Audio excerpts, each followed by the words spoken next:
Hi, this is Maginoni, and DC had some news today.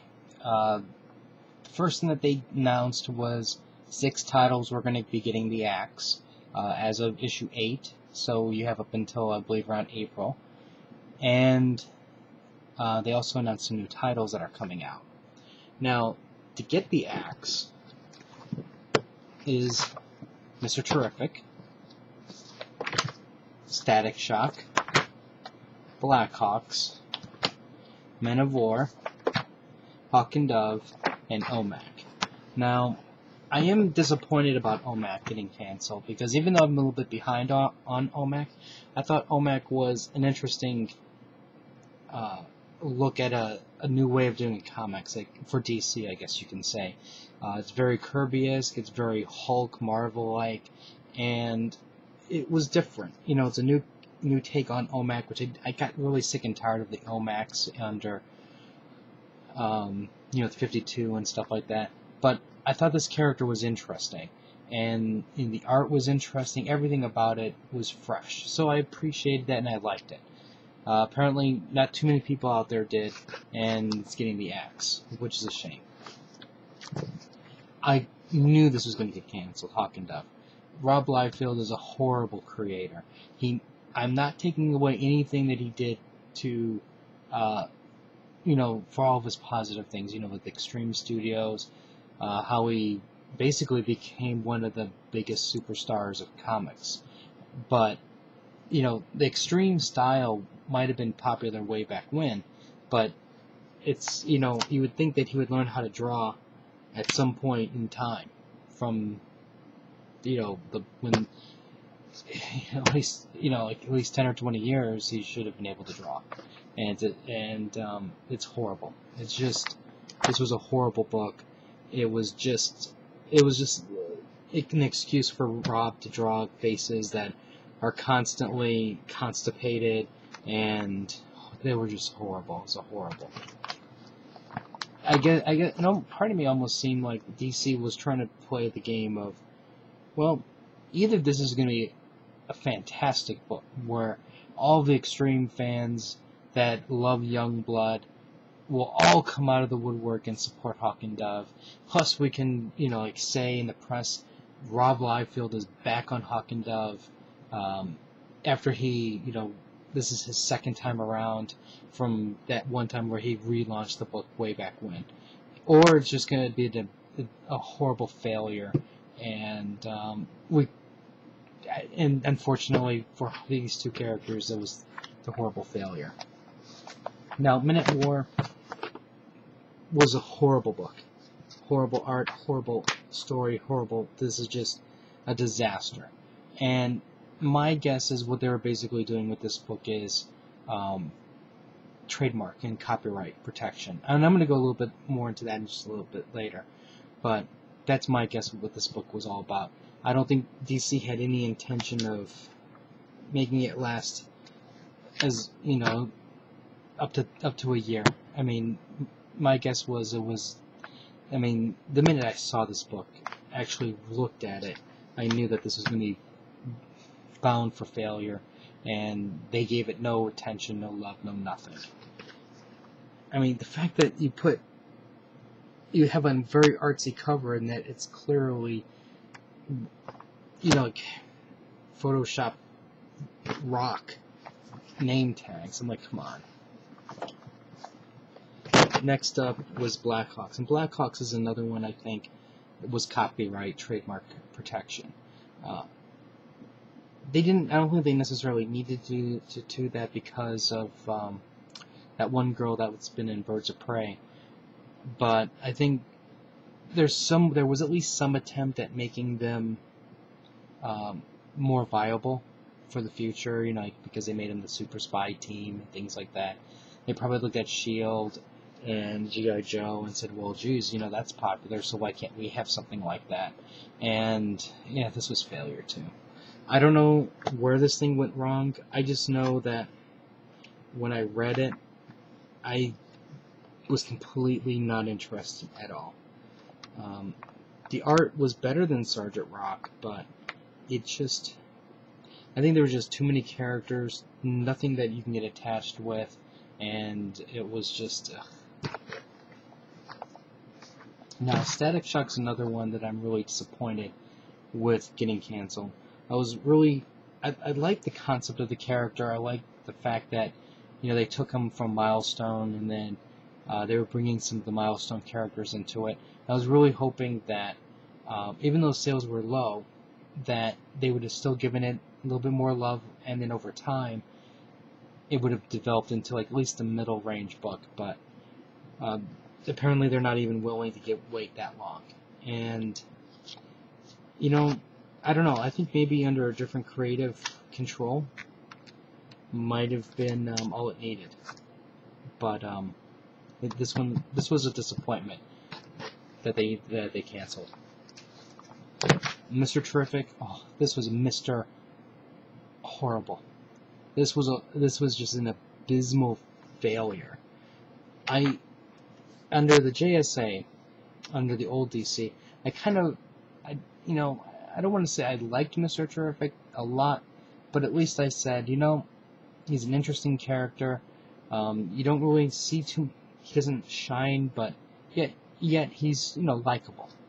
But when I read these issues of Mr. Terrific, the ones I got, he was not likable. He was an asshole.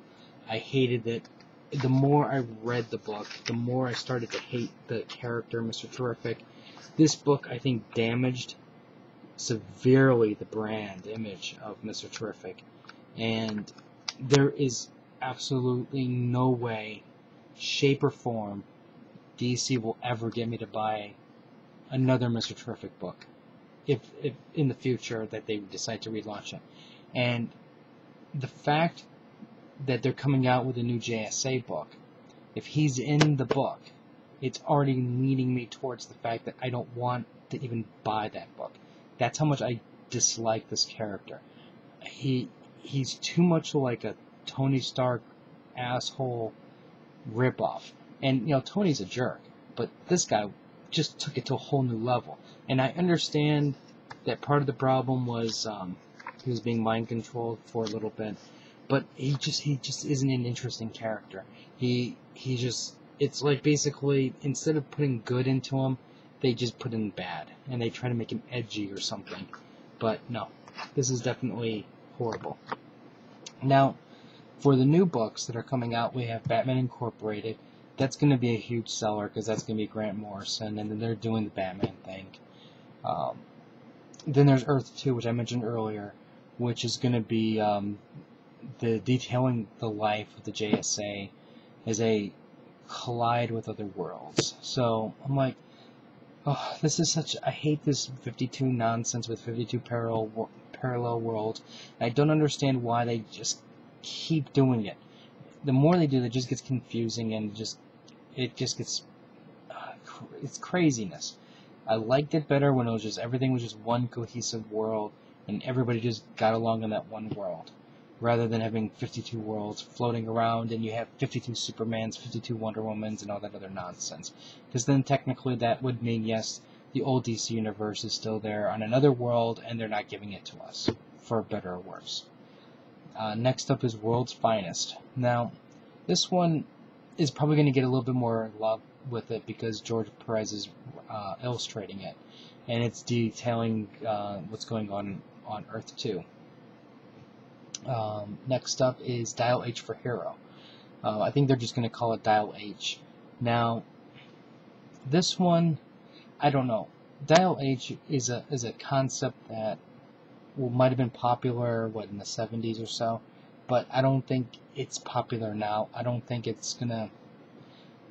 see how it's gonna work. Now, apparently they have a science sci-fi fantasy novelist, China, and I'm not even gonna try to pronounce the last name to do it, but I don't know. To me, Dial H just seems like it's gonna be copyright protection and trademark protection versus, hey, let's try to make something viable. Next up is GI Combat. This is another one where it's, again, it's copyright trademark protection. You know, it's like The War That Time Forgot, you know, Unknown Soldier, Haunted Tank. The main difference between this and the other one, you know, the Man at War thing, is you got Jimmy Palmiotti, Justin Gray, Scott Collins. You know, you have at least some bigger name people working on it. So that one will probably last a little bit longer, but you know, my guess is GI Combat's going to go the way of these two books, because if nobody's buying these, I don't see everybody just jumping on GI Combat. And finally, you have the Ravagers, and this is some spin-off book that's off of Teen Titans and Superboy. So I don't know. I don't know too much about it. I'm not even gonna say plus or minus on it. Now, the other shocking thing that came out was Liefeld. Now, I don't know if you guys have been paying attention, but Rob was supposed to be taking over more of the creative control over Hawk and Dove. But it looks like, you know, that whatever he's doing with that obviously is going to be done. But what DC is doing in rewarding Rob with the cancellation of Hawk and Dove is they're giving him 3 books to work on. They're giving him the plotting duties for the Savage Hawkman and Grifter, and he's writing and illustrating Deathstroke. Now, when I first heard this, I was like, are you out of your mind? This is what it sounds like to me. Imagine you have a doctor, and he went into surgery, and he let his patient die. And when he let the patient die, what he did was he left his scalpel inside his lungs, and instead of, I don't know, maybe curing him of some sort of maybe let's say he has a broken arm or something, and for whatever reason he had to go into surgery because he's unconscious or something, I don't know. He manages to cut off both legs and replace it with stubs. And while he did that, he somehow got his jaw frozen in time, so this way he's always grimacing and he looks constipated and angry. And once he left the doctor's the emergency room where they performed this operation, they immediately said, Mr. Dr. Liefeld, we have 3 more patients that we want you to work on because you did such an outstanding job on that. And they gave him 3 new titles. So I was just banging my head, like, are you kidding me? You know, and like, with the Deathstroke storyline, apparently he's going after Lobo. And I'm like, what part of Deathstroke should be going after Lobo? How about no part of Deathstroke should be going after Lobo? Lobo's a cosmic character, and Deathstroke's an Earth-based character. It's pointless. I mean, what are you going to do? You're going to prove that Deathstroke's the baddest man alive and he's going to kill Lobo? That's not happening. You know, what you're going to say, Lobo can't take out Deathstroke when Lobo's supposed to be the big bad boogeyman of the universe, and he's not going to be able to take him out? Please. You know, it's going to be a draw, and it's going to be stupid. Then I guess Hawkman's going into some gladiatorial combat or something like that, and Grifter's going to have Death Blow and other nonsense. And I'm just going, why are you doing this, DC? Why are you doing this? Then, you know, I was looking through some comments where I read the news on Facebook, and then I noticed somebody actually had something kind of interesting. He said, this makes sense because apparently, you know, allegedly Liefeld has a contract with DC for so many books or so many issues or whatever, and what they're doing is they're giving him 3 books that are underperforming. This way, DC can fulfill his contract with books that are destined to be canceled. And, you know, when I'm looking at these 3 books, Hawkman's not selling in gangbusters. Deathstroke, that's not selling gangbusters. Grifter, that's not selling it either. I mean, I look at the stacks at my comic book store, and Grifter is not anywhere near as high as some of the other books. Same with Hawkman and Deathstroke. So it makes sense in that, if that's true. I don't know if it's true or not. I just thought that there was an interesting potential as to what's going on. But I don't know. So we had some shocking news today. I'm curious to know what you guys think about the cancellations, and would you have canceled any other book besides these 6? For the most part, like I said, I think they hit home runs with some of these cancellations, and others, I'm like, are you serious? And I'm actually surprised that Voodoo and Frankenstein are still going, but I think Voodoo is going because of they're building up to something. Grifter has to stay because he has that Stormwatch crossover, and I'm actually surprised that iVampire is still going on. So I'm curious to know what you guys think, and do you think the Rob Liefeld moving to 3 different books after contributing heavily towards the cancellation of Hawk and Dove is a smart thing? Let me know, and I'll put up some more reviews and stuff later, so until next time.